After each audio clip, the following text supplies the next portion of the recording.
and gentlemen, Fourth and Trollers, welcome back to Fourth and Troll Fantasy, the most entertaining fantasy football podcast on the planet. I go by the name of Noah Selby. And for now, I'm Wes Selby. For now. And we got a great episode for you today. We are talking about training camp battles that you guys must be watching for this offseason for fantasy football. It's going to be a great time. Make sure you stick around. We got a couple spicy ones here today, and it's going to be a good time. We're excited to talk about it. Before we do all that, make sure you check out everything down in our description below. We've got merch. We've got a Discord. We've got weekly rankings. We've got a James Cook autographed jersey that we're giving away this season, and some exclusive merch as well. All of that is through our Patreon. That's linked down below. And you can buy some merch, www.fourthandtrollstore.com. Everything's linked over there. It's a fun time. We got mugs, shirts, hats, bags, bottles. Do we have bags? Tote bags. We should get some like tote bags. Yeah. Or like I think we some have like tote crossbody bags, maybe. We should add those to the site, dude. Comment below if you want a crossbody bag. Stickers. We got everything down there. All of that linked down below. Wes got some right there. Boom. Nice. Hot. Hottest sticker I've ever seen. While you're down there, comment, subscribe, like, ring the bell so you don't miss any of our content that we're dropping. And we got a fun episode. Wes, I can't believe I get to say this again. We have news to talk about. Isn't that wild? We got news! We got news. Actually relevant, important news. Not just like... Things are happening, yeah. Yeah, not just like, oh, this coach thinks this player's going to have a big season. Nah. Brandon Aiyuk has officially requested a trade. And I thought about how back before the draft, you went... smoke screen when his agent said, nah, this is all poopy caca. Social media is nothing. Nope, it's official. And 49ers don't seem too happy about it, but we have several weeks to find out what actually goes on in San Francisco. Next little bit of news, Cam Akers signed with the Houston Texans. Just keep that in mind, of course, because while we are talking about training camp battles, today's episode, we're not talking about the Texans running back room. Joe Mixon's there, Dameon Pierce is there, and Cam Akers is also there. And last but not least, hopefully, very good news. This is very good news. We wanted to be 100% the best possible scenario.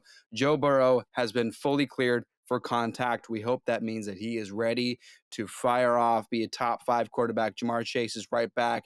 That's all we've got for the news. Now let's talk about which battles in training camp we're going to pay attention to this year. Absolutely. Yeah, we're definitely not talking about the Texans. No. Did you see DeMeco Ryans? I'm so sorry. I almost said DeMarco Murray as their head coach. Not DeMarco Murray. There's a name from the past. Cool. There you go. DeMeco Ryans' comments when he was asked about the Cam Akers signing is he went, we signed him. We're going to see if he can compete. That was the quote. And it was like, oh, okay, we'll see what happens then. Great. I don't know. Yeah, so we're not talking about the Texans. I mean, dude's torn each of his separate Achilles. It sucks. Goes like Cam Akers, but we'll see what happens. We're not talking about them today. Yeah, we got 5 training camp battles that we're going to be talking about today. The ones that you have to be watching when it comes to fantasy football terms as well. First one, potentially the biggest one, Wes, I think we both believe, is this Minnesota Vikings quarterback room.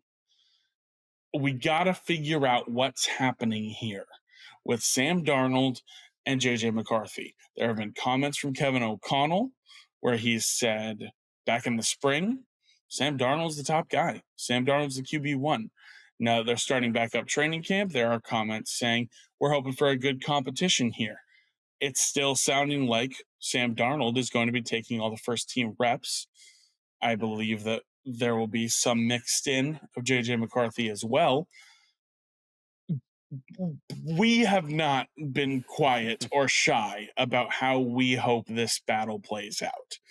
We believe that the assets that we love for the Minnesota Vikings, Justin Jefferson, TJ Hawkinson when he's healthy, whatever this running back room may be, Aaron Jones the leader, and Ty Chandler in there as well, but Jordan Addison as well. All of them will be better in our eyes, in our opinion, with Sam Darnold as the starting quarterback. Wes, you have shared many words about JJ McCarthy. Yes. Do it again.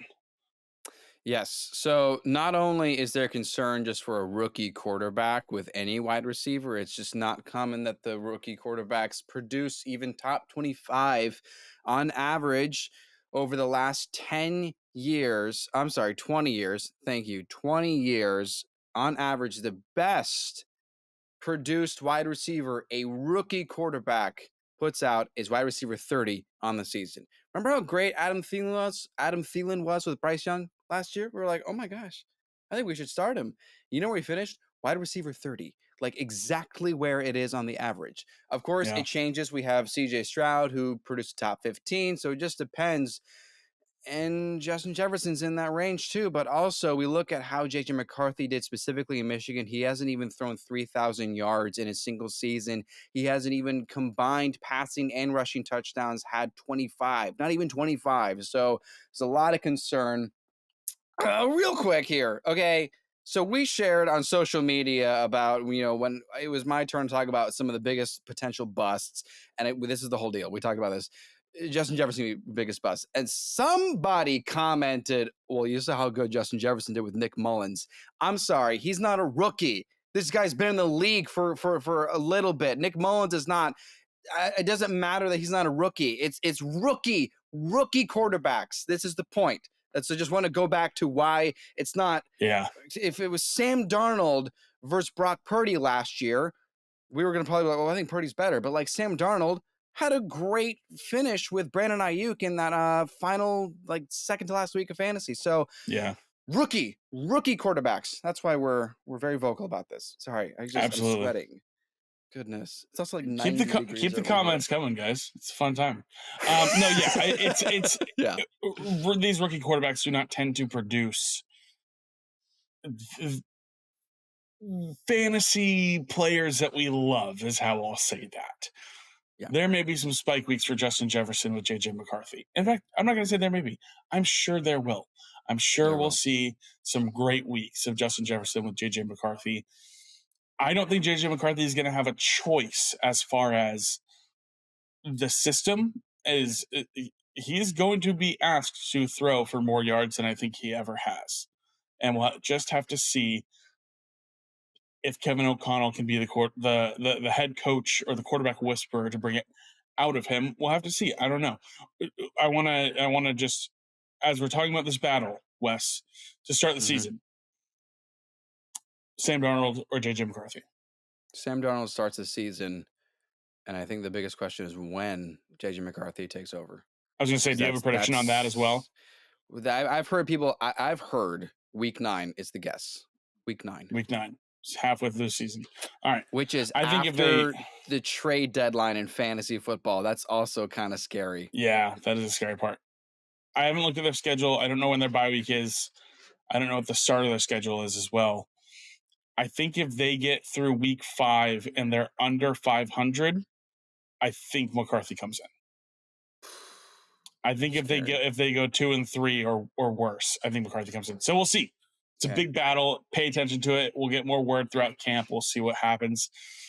Wes, what's our next battle? You've got one here that's exciting and fun to talk about. Yes, we've got a whole battle. It's something to pay attention to. I've got my eye on an entire division in the NFL. Yeah. Let's talk about all of the wide receivers, all of them in the AFC South. Yes, all 4 teams. This is so funny. True, because I hadn't wide thought receiver about battles. I hadn't thought about it until I saw it listed, and I started going through it in my head and went, okay, yeah. Oh, okay, yeah. Uh-huh. Oh, yeah, okay. That's 4 teams. Yeah. Who's the top wide receiver? Sure enough. So let's just get off with let's just start with the Houston Texans, the one everyone is talking about. We know Stephon Diggs is there, Nico Collins had a great season, and Tank Dell had his great rookie season cut short. And you personally, yes, did you put your hand over your heart? For a radio audience, Noah's put his hand over his heart. Yeah. He actually not only thinks Tank Dell is worth his draft pick, but You think he's going to be the best of the Texans wide receivers. We'll see. But let's move on from the Texans because we've already talked about them, so has everyone else. Let's talk about the Jacksonville Jaguars. So Christian Kirk will be back. And he's been fan-freaking-tastic with the Jacksonville Jaguars. He's been one of Trevor Lawrence's go-to guys and been I would even call him a tier 2 wide receiver in fantasy. He's been top 15 a lot of weeks. And for a while, in 2022, I think their first season together, he was like easy top 10. Like he was a dominant player. Well, Calvin Ridley's gone to another AFC South team I'll talk about in a second. But you know who's also getting a lot of good praise right now is their new wide receiver, Gabe Davis. Apparently, Trevor Lawrence is raving about him. Apparently that he is helping reshape this offense and talking about what they did in Buffalo and how they're going to incorporate that in Jacksonville. So there's something to pay attention to because they're both great values in fantasy for our draft picks. Who's going to be the better? Do you take them both? Is Trevor going to have a great season? We'll find out. Speaking of Calvin Ridley, he's now in the Tennessee Titans, and he's there with DeAndre Hopkins. And there's a couple of sprinklings of like he might get traded. I don't think that's true, but regardless, talk about an interesting wide receiver room. DeAndre Hopkins, Calvin Ridley, and Tyler Boyd. That's a very unique team, not to mention Tony Pollard. So it's a very brand new team for Will Levis. I think Will Levis might actually not be a bad fantasy quarterback here and there because of that roster, but is Ridley the guy or is DeAndre Hopkins still the guy at his age? We will find out. Let's move over to the Indianapolis Colts. Anthony Richardson is back. Is Michael Pittman Jr. the number one option? Or were the parking lot football backyard experiments he was having with Josh Downs when they arrived in Indianapolis together going to make him the top guy? What about some of these random Colts wide receivers we haven't even been talking about? We have no idea who they are. Are they going to be his favorite? There's the Jelani Woods. Jelani Woods. I was just going to mention it. Yes, he's the tight end for the Colts. Yeah. And everyone's like, hold up, this guy seems to be the favorite target. So are like all wide receivers are relevant, more or less, except for Pittman, because Pittman got a big contract. But because Richardson, mobile quarterback, they love tight ends. And then the other team here, let me think of them for a second. Did I say all four? Oh, because I said Texans. Yeah, we just brushed past the Texans pretty quick. I was like, so there it is. I don't know what you know, but there it is. It is wide open for the AFC South wide receivers. Texans, we talked about in Draft Tank Dell. Jaguars, love Christian Kirk. Gabe Davis, bag of jello. Love how Brian Thomas Jr. is coming onto the scene right now and is emerging as a potential top wide receiver, top deep threat. Forgot about him. Potentially. First round pick. Calvin Ridley, DeAndre Hopkins, Tyler Boyd.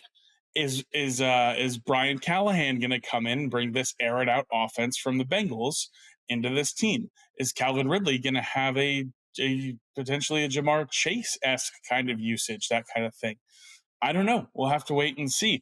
And then Indianapolis. Love Jelani Woods. Think he's very interesting for fantasy. Think that there's a big chance that he becomes a top target. He may be second in on the team in targets because what's going to happen? Josh Downs, Adonai Mitchell, Alec Pierce. Like, can we even distinguish a number 2 wide receiver between those 3 guys? I don't know. AFC South is going to be all over the place. Keep your eyes on training camp for the AFC South. It's going to be a fun time. Let's jump over to Texas. Jump over to Dallas, Texas. We didn't talk much about another Texas team. Let's talk about the Dallas Cowboys running back room, Wes, because there is a legitimate chance this Cowboys offense is a high-powered team. They're a high-flying offense, and yet they've got 2 running backs that are I believe there are only 2 options for who ends up being the lead back in this backfield. And it's Ezekiel Elliott or it's Rico Dowdle. And both of them are going outside of the 11th round. Ezekiel Elliott is going as the RB 39, and Rico Dowdle is going as the RB 47. And you're telling me for the running back for this high-powered offense in Dallas isn't going to be even a top 24 guy? Like, there's crazy value no matter which guy I believe ends up becoming the top running back. I don't know if this is going to be a committee, though. What do we think about the Cowboys running back room? I've been curious if Zeke is just the goal line back like he was when he was brought over to New England last year, and Ramondre Stevenson's draft pick, his draft ADP went down, but he was still like we weren't wavered by it, and he just ended up not having a good season. Or are they going to have Rico Dowdle be the new Tony Pollard, and he's going to be the PPR back, and he's going to end up having a great season? Because I don't think there's reason to dismiss Dowdle, not in my opinion. What do you think? I don't think so either. I'll be honest. In my mock drafts, I haven't been drafting him. If I am drafting a running back for the Cowboys, I am drafting Ezekiel Elliott. I do believe that the touchdown upside lands with him. And I think, I don't know. I think Jerry Jones loves this guy, and I think Jerry Jones still has too much pull in what this offense does. And so I think there's a real chance that, yeah, maybe Dowdle becomes a bit of a third down guy, but it wouldn't surprise me if by the end of the year we look at this running back room and we go, oh yeah, Ezekiel Elliott had 12 touchdowns and finished as a top 20 running back. Like, that makes sense. Like, it's the starting running back for the Dallas Cowboys. Why else wouldn't they end up being a top guy, an efficient, a usable fantasy asset? And yet they're going in double-digit rounds. I don't know. Yeah, unless we hear something in training camp and we see how this team operates, and that's what you're going to pay attention to. Because right, if it's not Zeke, then Dowdle is the next best draft pick since Puka Nacua last year. I mean, just potentially like top 10 running back. Who knows how great he ends up being? Could be wild. Yeah. Let's jump into your next one, Wes. It's an exciting one. I'm excited to talk about it. Let's go. It's going to be this way with the Kansas City Chiefs ever since Tyreek Hill left. And boy, are we grateful in Miami. Us Miami Dolphins fans, we love having Tyreek Hill, and we do. And the Chiefs win the Super Bowl every year since, so it doesn't really matter for them that they lost him. And it doesn't matter, it seems, whether you draft a Chiefs wide receiver or not, because they have not been all that great. So the first year, we're trying to figure it out. We're looking all around, and then right before the 2022 yes, good 2022 season started, Mahomes said, you got to guess. You got to guess in fantasy who's going to be. Like, actually commented about fantasy football. And sure enough, we do be guessing, though. And it was really difficult, and it was awful. And Juju Smith-Schuster had a pretty okay season, and that was it. And last year, same thing, but somehow even worse. Still in the Super Bowl, so, like, whatever. And Travis Kelce wasn't even in his best form, and they still were Super Bowl champions. It's ridiculous. Yeah. But still, it was just tricky because it did not feel like anybody was doing anything worth value until Rashee Rice started to kind of pick up a little bit more towards the end. He started to show that he could be the top wide receiver. Well, now it's much more interesting. There's actually potential, I think, for there to be multiple top 20 wide receivers from Kansas City, because not only will Rashee Rice likely play the entire season and have his ability to prove that he is the top guy, but they brought in Marquise Brown, Hollywood Brown, and he is someone that you and I have been paying attention to for a while, and there may be an opportunity for him to be a serious target share next to Travis Kelce. And of course, they drafted a first-round wide receiver, Xavier Worthy, that they traded for, and he is the fastest player in combine history. So there is a real opportunity for someone to draft the Chiefs' best wide receiver, and they actually be top 20 for the first time since 2021. So I'm absolutely paying attention. And I don't care that Xavier Worthy's been dropping footballs, okay? We saw what happened with Ja'Marr Chase. He was talking about, oh, football's a lot bigger. Oh my gosh, this football's so big. And then he was like wide receiver 3 on the year. So yeah, I don't care what clips you see of him. It's practice. Anyway, paying attention to the Chiefs wide receiver room. This one's actually very interesting. I've been coming around a lot more on Xavier Worthy, and actually been looking at it in mock drafts, and actually been like happy drafting him in mock drafts. Sure. I really, I don't know what it is, but I just have this feeling that they're going to make him work. They're gonna make him work, and it's going to happen. The size is a concern for a lot of people when it comes to Xavier Worthy. We've seen Tank Dell be great. I went ahead and I was just out of curiosity, all right, who was a rookie wide receiver behind a number one target in an offense with a quarterback with a good arm in a passing offense, a high powered offense. Okay, Jordan Addison. Okay, Jordan Addison. How was Jordan Addison last year? He was good. He had scored a lot of touchdowns. We enjoyed watching Jordan Addison. He was a fun guy to have in fantasy lineups. They're both 5'11". Jordan Addison's 175. Xavier Worthy's 165. Like, it's a 10-pound difference. I get it. It's football. It's a physical sport. It might be a big difference on the field and game time, whatever it ends up being. Dude, I'm really actually okay. Really am with Xavier Worthy. I wonder if what we missed from the Chiefs offense with, again, it's so strange to say, with Tyreek Hill, I know we're saying it again, but what they missed was actually having someone with that capability to be the explosive threat, the deep threat, the playmaking threat as a wide receiver. Dude, Justin Watson was a guy we were talking about from week to week last season. Is this the next receiver for Mahomes? I think they're going to make it work, and I'm excited about it, dude. It's fun stuff with Xavier Worthy. We'll see what happens with Rashee Rice with the suspension, and obviously Hollywood Brown's a fun guy. We got to watch this wide receiver room, this wide receiver one battle for sure. Let's jump into the last one here, because this is one that I think not a lot of people are talking about, but recently I believe it's been worth mentioning. And it's the Chicago Bears running back room. Free agency opened up, and DeAndre Swift was one of the first signings in all of free agency. The Bears got to it quick. Boom, we want him. We got our guy. There you go. What's the ceiling there on DeAndre Swift? I don't know. He's going as the RB21 in the 7th round right now. I'm actually having a hard time believing that he returns on that pick. I don't know if he will. And it's because of some of the comments we've gotten from new Bears offensive coordinator Shane Waldron as of late, where he said, with this running back room, we're going to analyze it on a week-to-week basis. We're going to look at what game plans we want to run. We're going to look at what is going to be best to roll out and who can help us best do that. That doesn't sound like a team who's ready to just turn over the reins to DeAndre Swift. I know he had a great season last year behind an incredible Philadelphia Eagles offensive line, but Khalil Herbert was a guy we were talking about this time last year.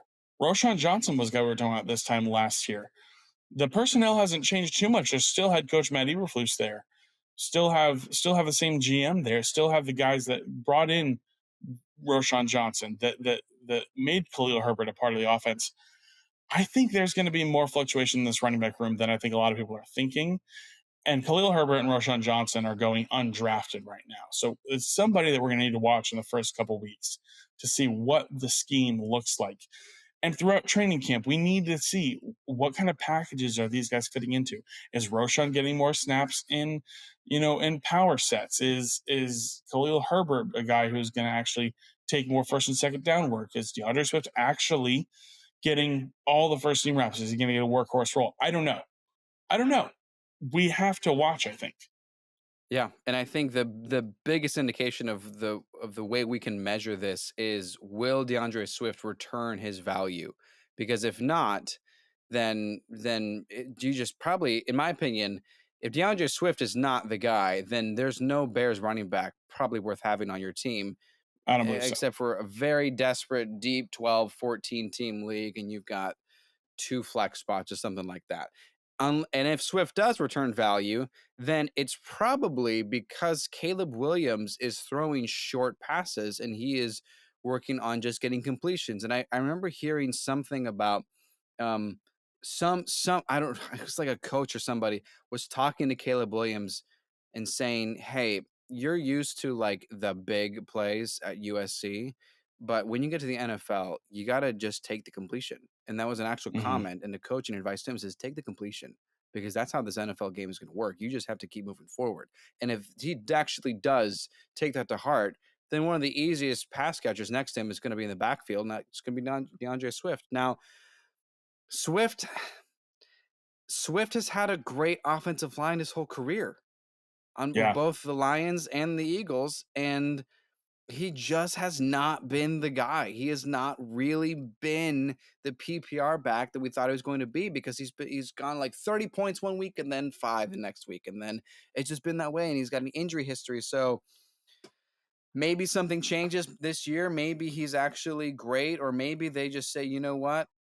We still love Khalil Herbert, and this guy is great. Remember his preseason run last year? He and DJ Those Moore had an screen pass. incredible week. Yeah, and I was He like, took dude, to the house. DJ We were like, Moore. he's the next LaDainian Tomlinson. This is it. Yeah. Yeah, So we'll fun see. stuff. But it's a good one to point out to close out the show. Like, hey, there's one more thing to keep an eye on. Yeah, that's going to do it. Let us know who you think we need to be keeping our eyes on in the training camp of 2024 before we get into the season. And let us know who you think's going to win these training camp battles as well. Drop that all in the comments. While you're down there, like, subscribe, ring the bell.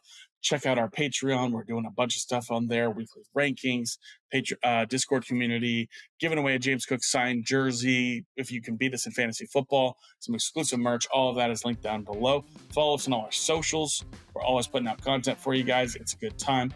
And make Teddy the Troll smile, again, by liking, subscribing, ringing the bell. We will talk to you next time. My name is Noah Selby. And I'm Wes Selby. And this has been 4th and Troll Fantasy. 4th and Troll Fantasy is a production of FQ Media Group and Selby Artistic Workshop.